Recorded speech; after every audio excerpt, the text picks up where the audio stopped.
ఘనమైనవి నీ కార్యములు నా ఎడల, స్థిరమైనవి నీ ఆలోచనలు నా యేసయ్యా.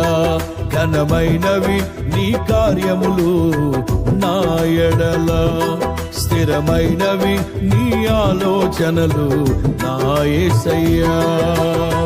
కృపలను పొందుచు కృతజ్ఞత కలిగి స్తుతులర్పించెదను అన్ని వేళలా.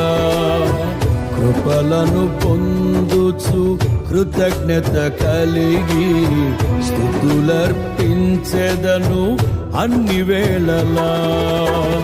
అనుదినము నీ అనుగ్రహమే, ఆయుష్కాలము నీ వరమే.